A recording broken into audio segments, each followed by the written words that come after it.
The Institute of World Affairs at the University of Wisconsin-Milwaukee presents International Focus, a weekly discussion of the people and events behind today's global headlines. Support provided by Milwaukee Public Television and the UWM Center for International Education.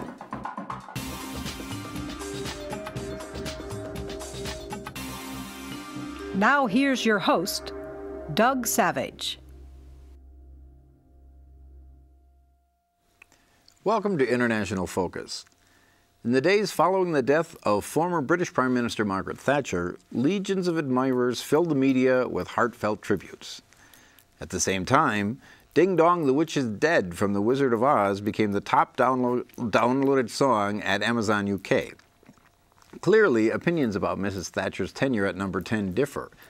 What's not in dispute, however, is the fact that she dramatically altered the social and political landscape of the UK.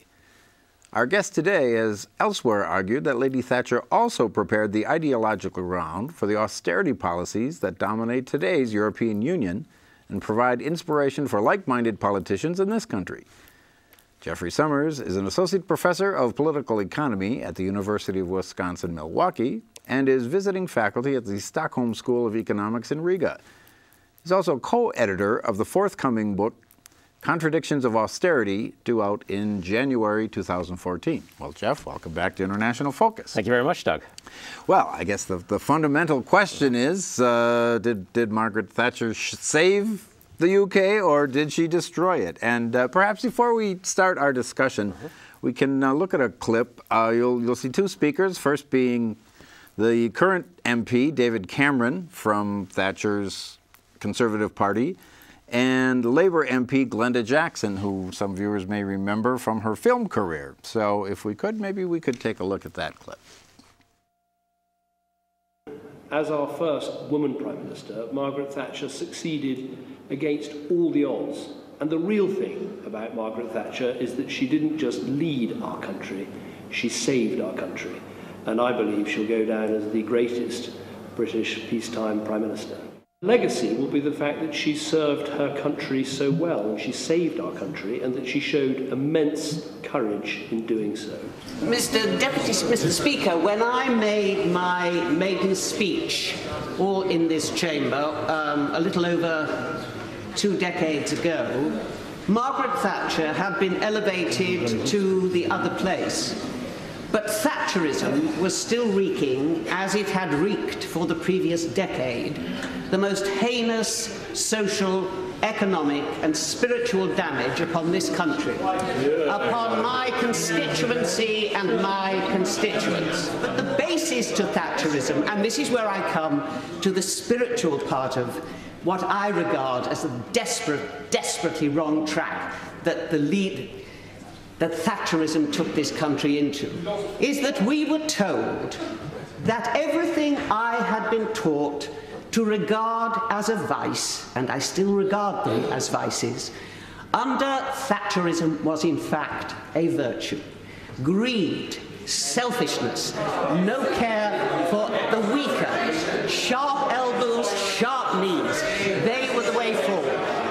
What concerns me is that I am beginning to see possibly the re-emergence of that total traducing of what I regard as being the basis spiritual nature of this country, where we do care about society, where we do believe in communities, where we do not leave people to walk by on the other side. And if we go back to the heyday of that era, I think we will see replicated yet again the extraordinary human damage that we as a nation have suffered from.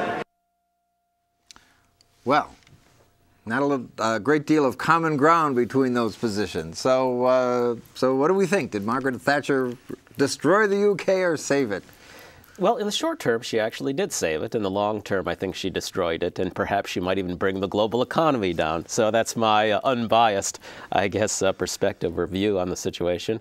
And I'll also just comment that Glenda Jackson is the real Iron Lady, I think, to my mind. I mean, she really withstood some serious bullying from the Tories in her speech at Parliament. And of course, I was quite disappointed in Labor's cowardice in terms of their invisibility while she made those remarks. Well, you know, we talk about the short-term positive effect, in your view, that Margaret Thatcher had. Could you talk a little bit about the historical context leading up to her tenure at number 10? Well, sure, absolutely. You know, the 1970s, of course, were a very, very difficult decade. They were not only for Britain, but for many countries, but in particular for Britain. And the reasons were many. On one level, you had the United States, which had been exporting inflation ever since the late 1960s because of the Vietnam War and the Great Society. The United States did not want to tax its population to pay for these things. As a consequence, it exported inflation. The other chief issue that we saw in the 1970s was the tenfold increase in oil prices over that decade. Imagine that, 1,000% increase. And so that had to be contended with. And in the early 1970s, the British were importing all of their oil, so they got hit with this massive cost. The North Sea oil didn't come online really until the mid-1970s. And it was only when she took power that they became an exporter. So in as much as anything, Britain was saved by North Sea oil. I would contend that Margaret Thatcher was somewhat like the child on the amusement park ride who thinks that she's actually steering the vehicle when in fact there's a rail underneath it, and that rail was North Sea oil.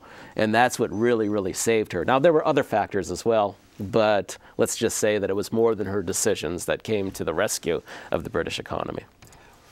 But those decisions certainly did, at least on the surface, change a lot of the fabric of society. Now I'm thinking of her relationship with labor, for example, and small case labor, not the party, but the workers. Yeah, yeah. Well, you know, she had this monetarist worldview. She really subscribed to Friedrich von Hayek's ideas that inflation was the cause of our economic problems. And so she really thought, just like a grocer's child, which she was, that if you take that kind of very basic understanding of an economy, everything is about controlling costs. And if your labor costs are increasing at a time when profit levels are not rising, well, you have to smash labor. And she took that view, that labor really was an enemy. And to a certain extent, I mean, one, to be fair, can make the case that labor was quite militant. It did have ties to the Soviet Union. It was actually receiving funding. British intelligence services knew this. So she had a very dim view of labor. Now, of course, she was so far to the right that she actually had a very high view of Pinochet in Chile and became rather good friends with him, even after he was deposed. And of course, she could be seen taking walks with him well into his very, very late years. So they were very simpatico in their view of labor and how to fix an economy. And there's sort of an aspect of that in terms of the government's role in the lives of the average citizen. We've got a little quote here maybe we could take a look at, in which she says, "Too many people have been given to understand that if they have a problem, it's the government's job to cope with it. I have a problem, I'll get a grant. I'm homeless, the government must house me." They're casting their problem on society, and you know, there's no such thing as society. There are individual men and women, and there are families, and no government can do anything except through people, and people must look to themselves first. Well, that's from an interview she did with Women's Own magazine in 1987. So what does that tell us? I mean, how would that underpin the kind of policy that we saw? Well, I mean, of course, she had this very almost callous view, as Glenda Jackson had remarked. And I think it was callous. And I don't think it really served the United Kingdom very well. I think they're still recovering from this wound that was inflicted by Margaret Thatcher, as many of us are. I would say that, in a sense, the sense of community and, if I may, society that was built or constructed during World War I, the Great Depression, the common experience of World War II, was shattered by Margaret Thatcher, and we still haven't been able to rebuild it. And I don't even know if it's possible to rebuild. In other words, once you destroy something like this that took these momentous events to put together, I don't know if it can be rebuilt. And so she certainly did take society down. Our understanding of what our relationship is to each other and to the state. Now, she also said that under socialism, you run out of other people's money. You know, these are one of these nice, simple ideas that she would often express. She would kind of express complex realities and flatten them out into very, very short, pithy statements, but ones which often lacked complexity and understanding. You know, I would argue that today the problem is that under Thatcherism or privatizations, you run out of government stuff to sell. So in other words, she was selling off what Harold Macmillan, the previous conservative leader of the party, referred to as the national silver. And so that's the other part of this recovery that the United Kingdom had. It wasn't just the North Sea oil, a big part of it, but it was selling off the national silver. And at some point, you run out of the national silver. And what were the outcomes? I mean, looking at things like income distribution, for example. Right. Well, you know, it was quite bad. When she took office, only 1 in 7 children in the United Kingdom were in poverty. When she left, that figure was 1 in 3. That's a pretty abysmal record. Well, let's let her defend that record. We've got another clip in which, in her last appearance before Parliament, someone raises exactly that issue. I think I know what you're going to play. And let's take a look at that clip, if we could. How can she say at the end of her chapter of British politics that she can justify many people in a constituency such as mine being relatively much poorer off, much less well housed, and much less well provided than it was in 1979? Surely she accepts that is not a record that she or any Prime Minister can be proud of. Mr. Speaker, all levels of income are better off than they were in 1979. But what the honourable member is saying is that he would rather the poor were poorer, provided the rich were less rich. That way you will never create the wealth for better social services as we have. And what a policy! Yes, he would rather have the poor poorer, provided the rich were less rich. That is the Liberal policy. Yes, it came out, he didn't intend it to, but he did. Once they start to talk about the gap, they'd rather the gap were that. Down here. That. Not that. But that. So long as the gap is smaller, they'd rather have the poor poorer. You do not create wealth and opportunity that way. You do not create a property-owning democracy that way. Well, we'll give Baroness Thatcher the last word before our break and come back. We'll see you shortly with more International Focus.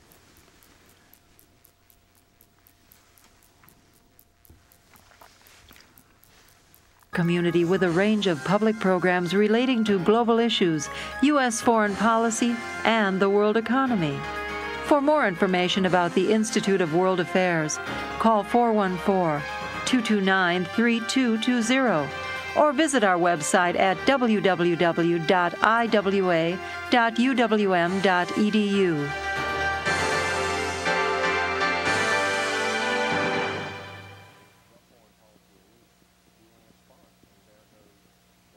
Well, welcome back. We're talking with Jeff Sommers about austerity and the Thatcher legacy. Well, we just saw in that clip before our break Baroness Thatcher's contention that the Liberal policies just want to make the wealthy less wealthy, even at the cost of making the poor more poor. Now, did her policies have the opposite effect? Well, her policies did actually create more poverty for children and for others. Now, did income levels rise significantly under Thatcher's reign? and into the 1990s, and even into the best part of the previous decade? The answer is yes. However, again, that follows an upward curve that we see with North Sea oil exports, which now has begun to come down and will continue to go down. And the United Kingdom is going to have problems as a consequence. In an oil exporting economy, you don't even need jobs or employment. The money just kind of flows in. But it wasn't, again, just North Sea oil. As I said before, it was offshore banking. And so what happened, actually even preceding Margaret Thatcher's rule, was that William Simon from the IMF in 1976 paid a call to Labour's Prime Minister, John Callaghan, and essentially read him the Riot Act when he said, look, James Callaghan said, look, I need money because oil is going up in price. We have no oil at this point, and I need a loan. And I need a loan to also modernize our economy because we've neglected it for a number of years in terms of machinery and modernization generally. And William Simon said no. He said, you're not going to get money for modernizing your economy. You're going to get money to pay for your balance of payments, which means importing oil, but you're going to go to your comparative advantage in finance. And again, with this is when these torrents of offshore money began to flow into the United Kingdom, which helped to elevate it, in addition to those export revenues from oil, which came online during her years. So that's, in effect, what was fueling this income growth. You didn't see an increase in industry. You didn't see an increase in the real economy of production. You saw banking explode. The United Kingdom became the world's banker, but not the kind of banking that we're often accustomed to thinking about, where I give you some money, you lend it out to somebody else to buy a house, you take a few points percentage in interest, and there are profits to be made. But from offshore banking, from money laundering, from the worst sort of banking, the kind of banking that led to the 2008 financial crash. That all is a culmination and consequence of Margaret Thatcher's policies, in part, which we also saw adopted in the United States. Well, that said, it's interesting when someone asked what she felt her greatest accomplishment was. She said Tony Blair and New Labour. Yeah. And by that she meant, she was able to pull the sort of political center of gravity very much in her direction. Right. How did that happen? Sure. Well, none of these people know anything about economics. They do what is going to be good for them. Now, on one level, we can say this about Margaret Thatcher. She was a person of convictions, and she was determined to do something that she thought was right. And I have to give her credit for that. Tony Blair was far more opportunistic, I think. And he was riding a wave of, again, North Sea oil and torrents of money which came flowing in, not just from the Western world, for lack of a better term, but by the time he was serving, from the former Soviet Union, in other words, the Russian oligarchs, from parts of what we used to call the Third World.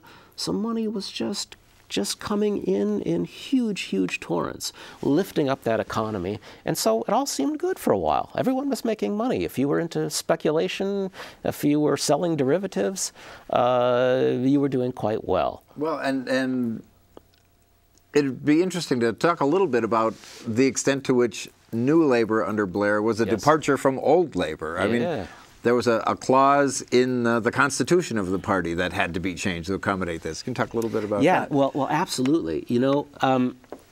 The nationalization, for instance, of enterprises that occurred under the governments of both the Labour Party and the Tories was something that extends back to, again, World War I. I was talking about that in terms of kind of creating a shared sense of community and society. And of course, Labour had as one of its core principles that it was seeking to nationalize the economy and further using nationalizing terms like means of production in the hands of the workers. Precisely, kind of thing, right. And so they were nationalizing, increasing shares of the economy towards that end.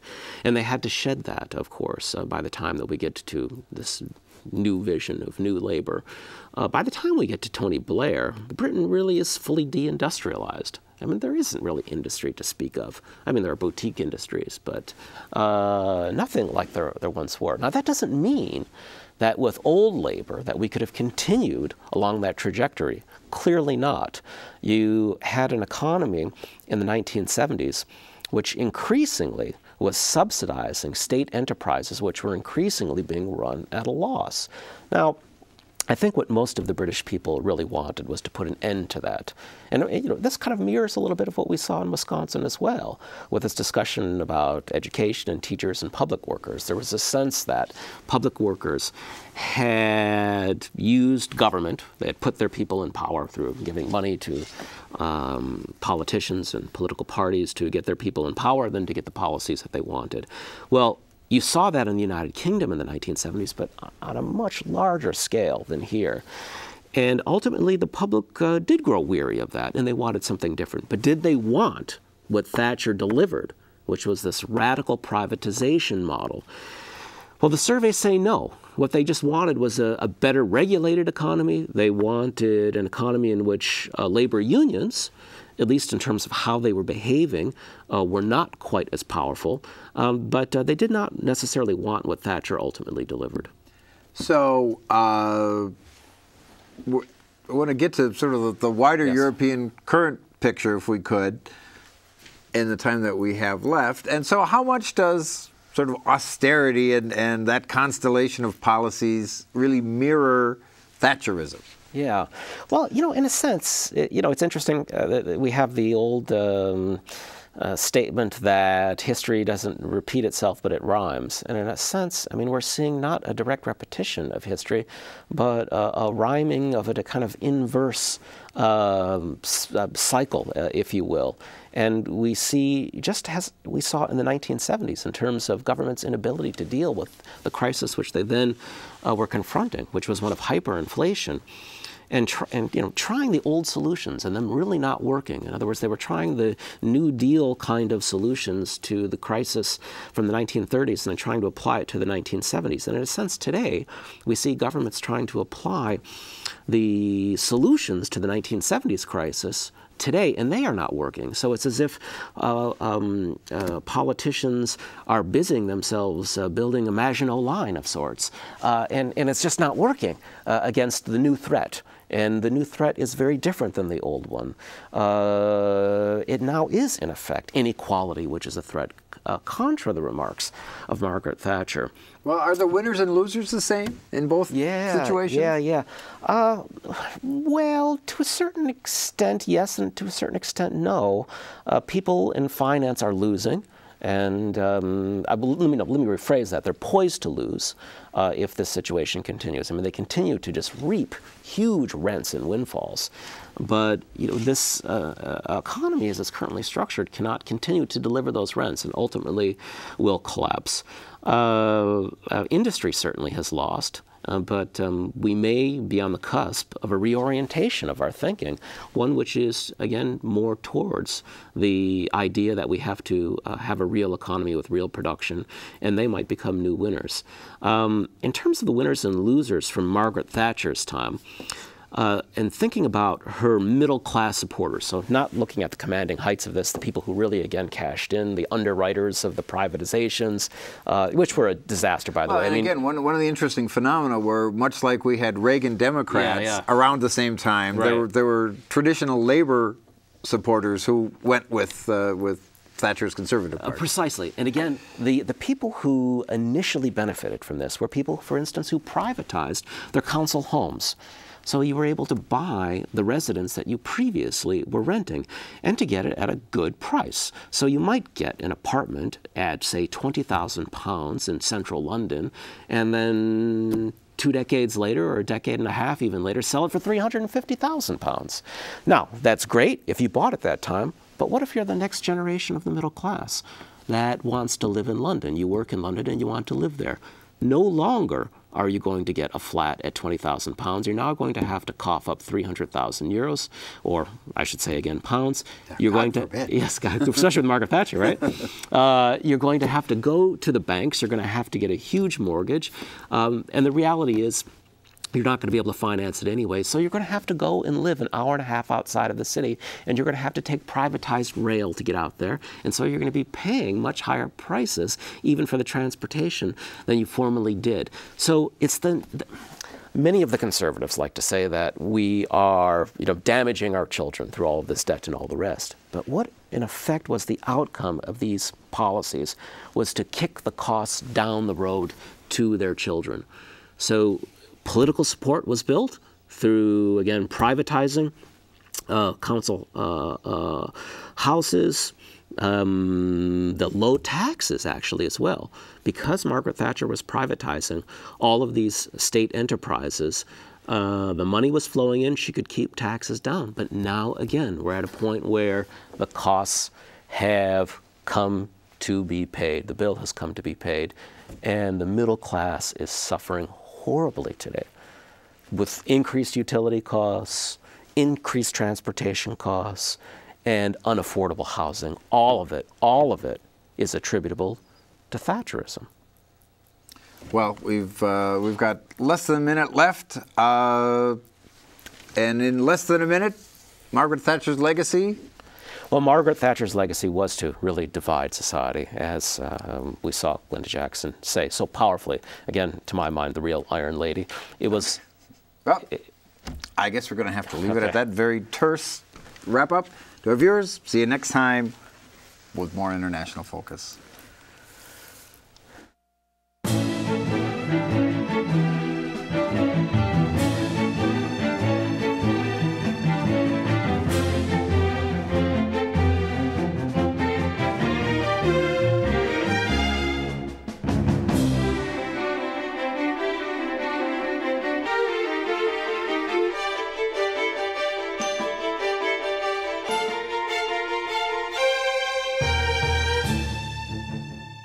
For information about the Institute of World Affairs and its many programs, or to become a member of the Institute, call 414-229-3220 or visit us at our website.